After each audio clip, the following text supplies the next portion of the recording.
Welcome to the Educational Physics Podcast.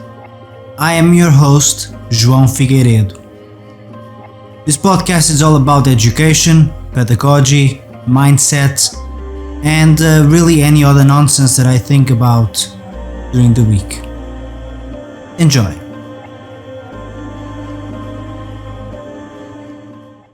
If you enjoyed this podcast, please consider subscribing, reviewing, or even sharing with your friends.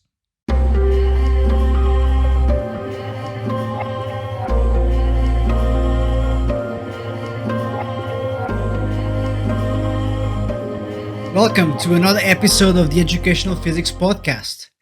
It's been a while. So first let me get into as to why I haven't posted any episodes in the last 2 weeks. I've basically have been very busy.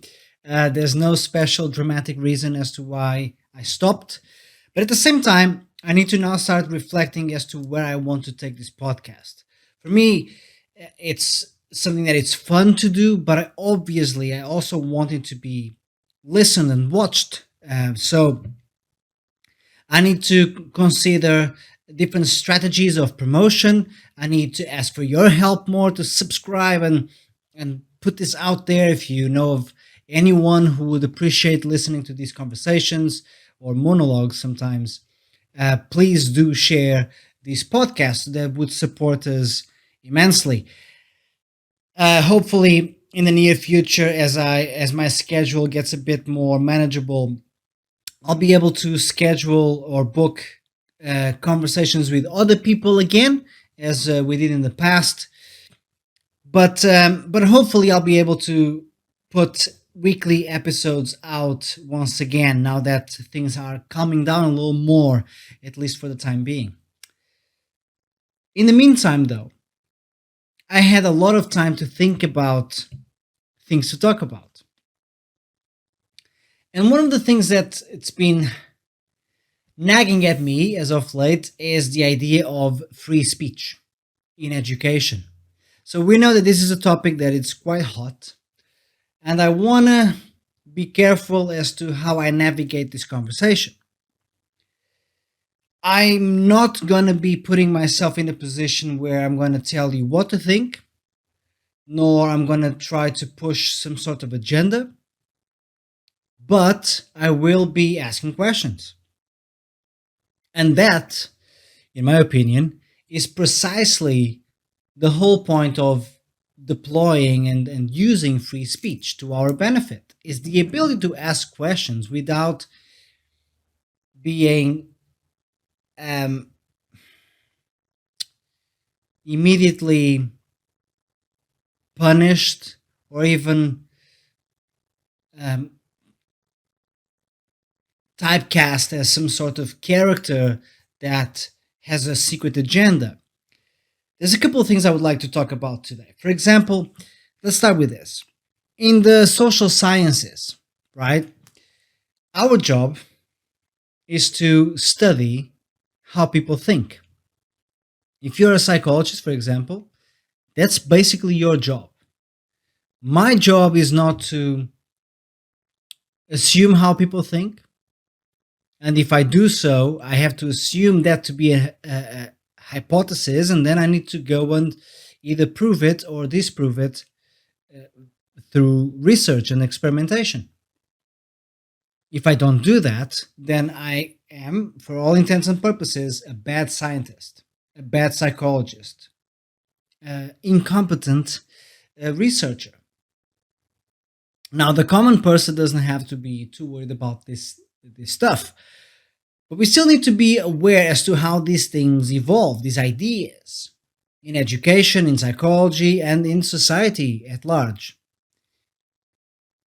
We need to take into account that if we start to conflate explaining, or even before explaining, researching, and then attempting to explain, and if we conflate that with justifying or promoting or being in support of whatever, then we create these ideologies where we punish research because of its findings. If I run a research and what I find is something that I don't agree with, or I'm not even happy to find about, that doesn't mean that the research is flawed or that the research needs to be silenced or cancelled or censored. Why would it, right? If I find something that, say, for example, disproves my own hypothesis, would you be okay if then I were to silence the findings because it went against my initial premise? That's being incompetent.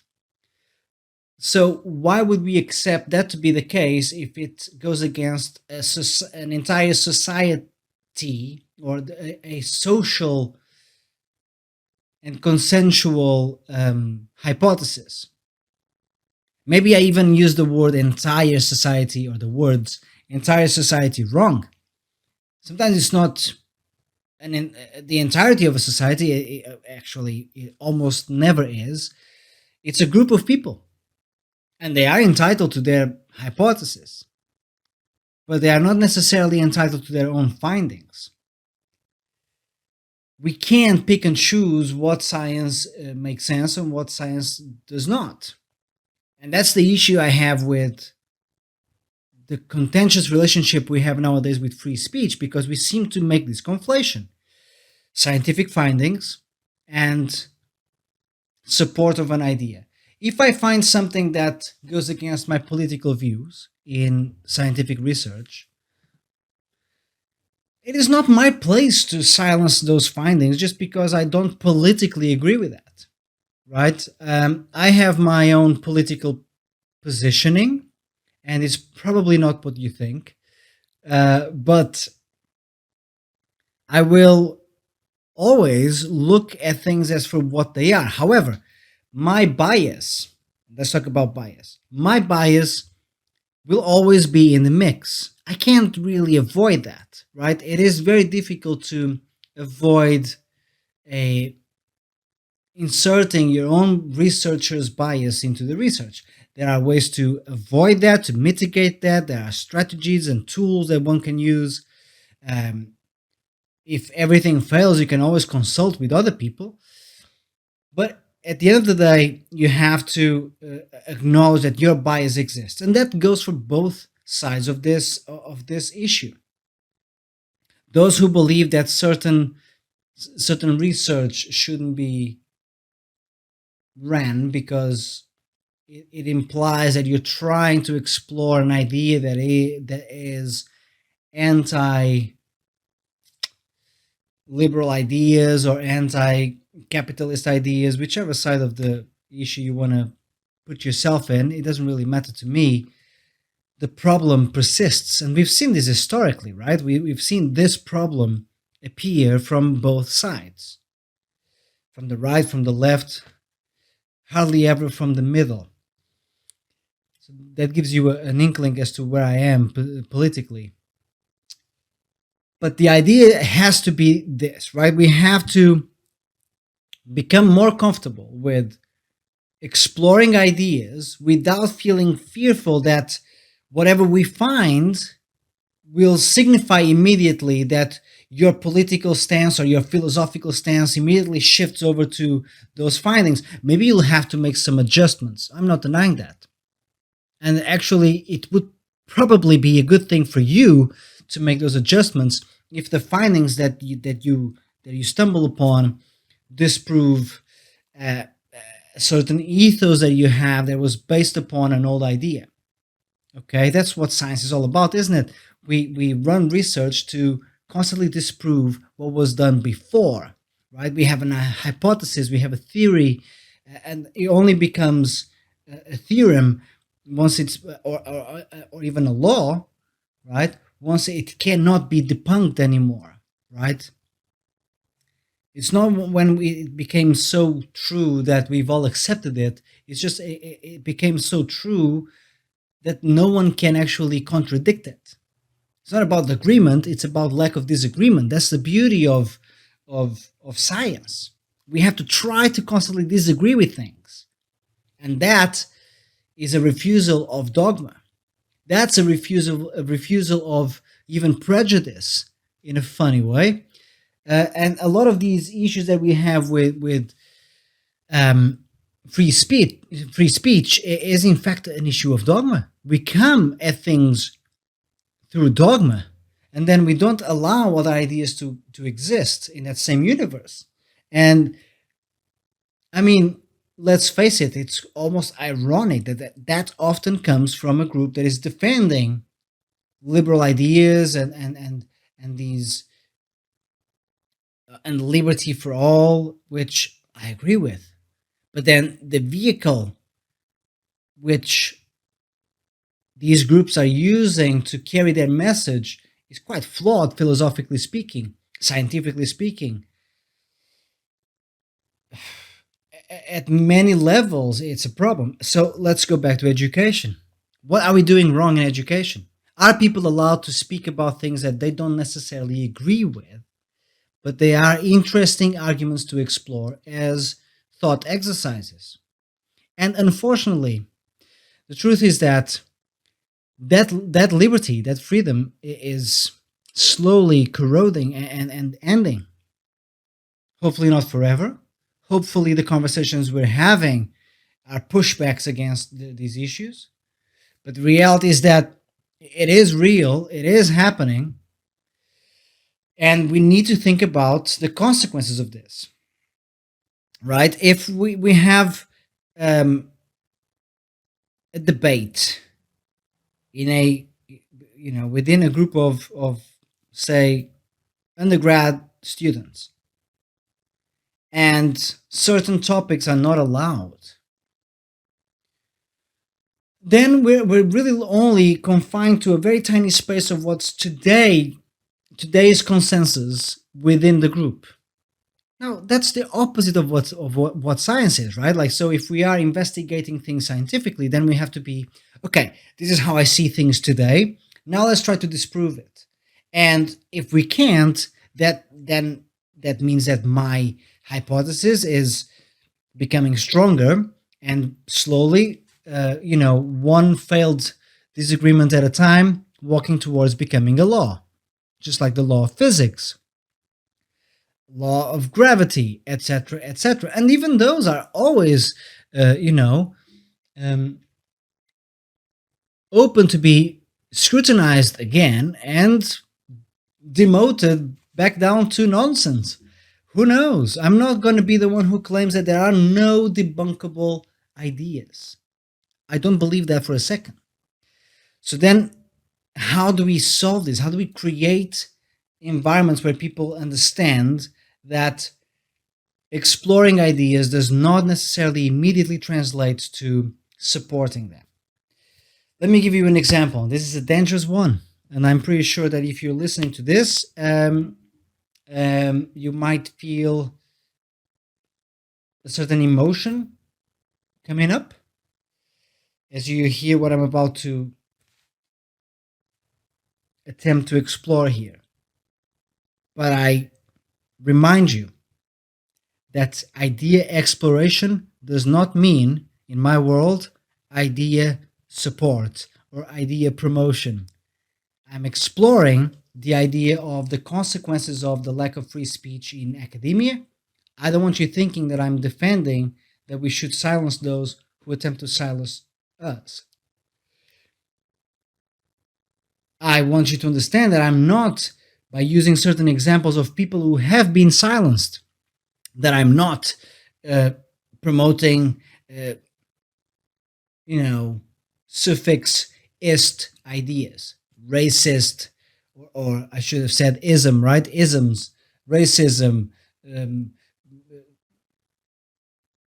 whatever isms you can think of, um, or phobias that you can think of. I'm not supporting any of them. I am vehemently and openly against any kind of prejudice, including prejudice against um, open discourse. So, take this example. There's a very famous book written, I, I should have looked it up, but I didn't, but decades ago, I'm going to say in the 90s, by a professor called Charles Murray, and he wrote a book called The Bell Curve. Now, this was a scientific research, in a way, turned into a book, and you can criticize the research, you can criticize the findings if you have research that disproves it. But if you know of that book, you know why I'm bringing that up. I'm bringing that up because what happened was that the findings, which for all intents and purposes seem to be accurate, and I will get into some of these issues in a second, the findings were that there were differences in IQ between races. So, not all races across humankind had the same IQ average within their sample, their racial sample, if you will. Now, that's very controversial because now we assume, hold on, are you saying that there are races that are smarter than others? See, this is the problem, right? Now we start to look at this from the standpoint of racism, exclusion, um, elitism. Then we need to look into which races are these ones that you say that are better than, and then the findings show that some of the more ostracized races are indeed victims of, I guess that's probably not a good word, are of lower average IQ. Now we have two problems. We have a sample of people, of a population, that are already at a disadvantage, and these are people of African origin. And now we're also saying that they are also of lower IQ on average. Difficult, isn't it? It's a difficult one to digest. So now let's pause there. Does that mean immediately that A, was Charles Murray trying to prove this? Was this his hypothesis? Because without knowing that, we don't know the motivation behind the research. And actually, we don't even know if he had an hypothesis beyond, are there IQ differences between different races? Or do we all average the same? Maybe that was the question. And then we need to look at, okay, how many races did he research or did research on? And we'll see that it was actually quite comprehensive. So maybe there was no such agenda. He wasn't trying to compare African to Caucasian. He included Asians. He included subsets of Asian races. So I mean, the idea was not controversial by nature. The findings were controversial. But do we know if he predicted that those would be the findings? Not necessarily. Did he manipulate the numbers, the results, to get to those numbers, to those findings? Not necessarily. I'm not saying yes or no, just not necessarily. So why make the assumption that he came from a racist bias? There is no reason for me to believe that those findings mean that he, as the researcher, felt validated or felt like that's going to promote racist ideas. If racist people use that research to promote their ideas, that's a damn shame. But that's the problem, right? Should we then stop science altogether because some people will capitalize on findings in a way that promotes their nefarious agendas? How do we do this?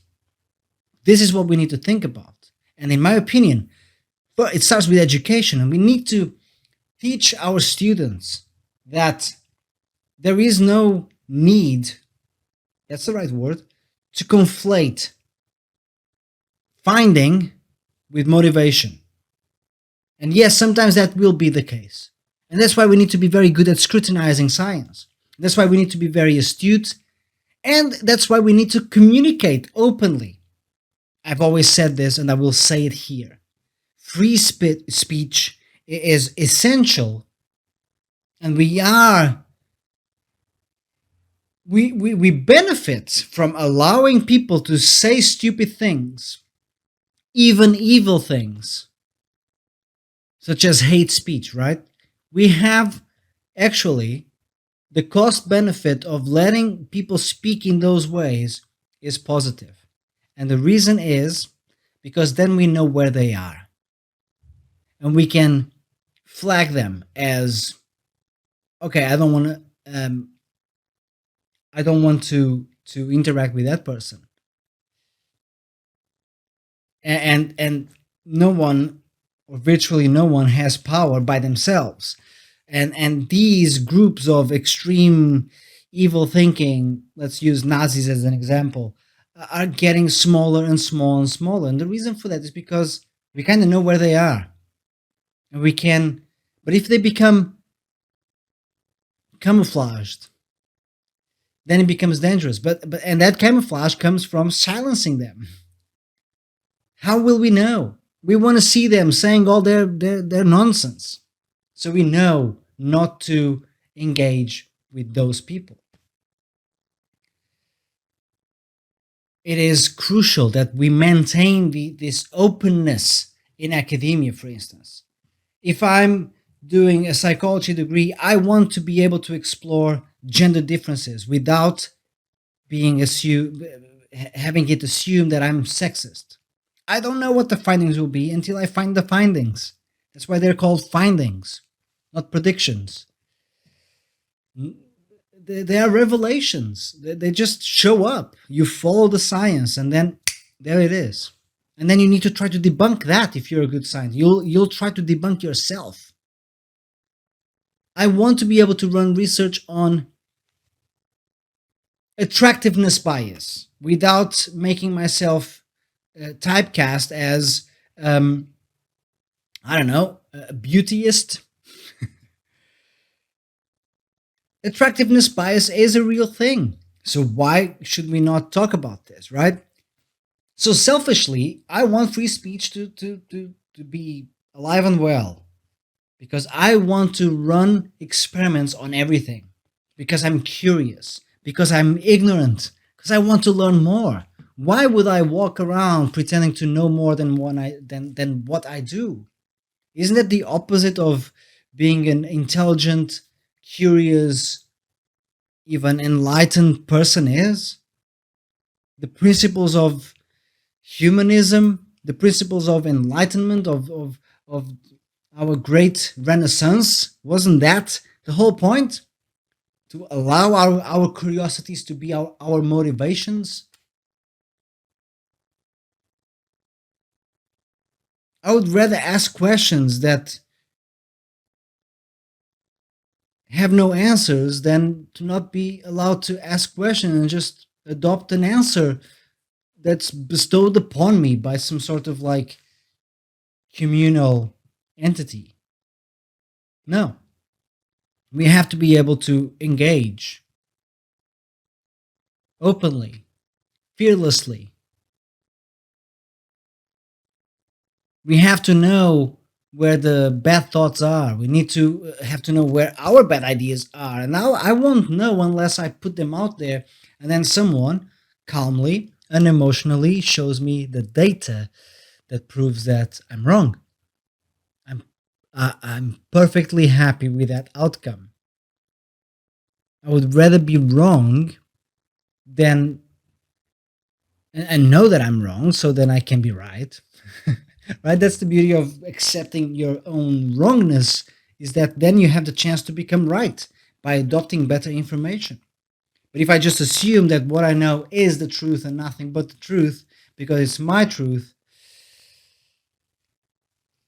we enter this epistemological realm that I'm not really fond of when it comes to academia. Yes, reality is subjective. I understand this.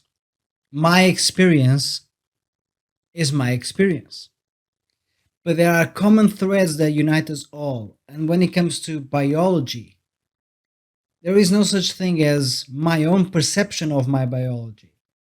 I have a perception of it, but if a doctor opens me up and looks inside, they will see something that I don't see. That's science. We can't manipulate things until they become ontological truths. They just won't. And we need to separate those two ideas. So I'm going to close today's episode with a summary of what I'm talking about here. So, first of all, it would be crucial for you to reflect on the conflation between research, exploration, free speech, whatever. It doesn't have to be always science. It can be in conversation with your friends. If a friend is trying to explore an idea, don't immediately assume that that's because that person has an agenda. Maybe that person simply has a question. Maybe that person simply has a blind spot and he or she is willing to actually navigate that doubt. That's a great person to have around. Don't cast on that person an agenda, some sort of Machiavellian evil plan. Like, why would you ask this question? Well, because I don't know the answer. That's why. And then allow yourself to explore your own limits. Ask yourself questions when it comes to the things you believe in. I didn't come into this podcast like thinking that I know actually the outcome of all of this. I don't know. But by talking about it, I know that we will get closer to whatever definition of truth you could, come up with. So stay curious, avoid dogma. Think for yourself, but allow others to poke at you. And if you find yourself becoming emotional, that question that someone asked you probably poked at your ego more than your certainty. Certainty is very scary. Don't be certain of anything. But the fact that you don't know anything, obviously that's not mine. But um, quoting the great philosopher, all I know is that I know nothing. And if Aristotle knew that all the way back then, why are we still not getting it? Thank you for watching. Please subscribe, share, comment.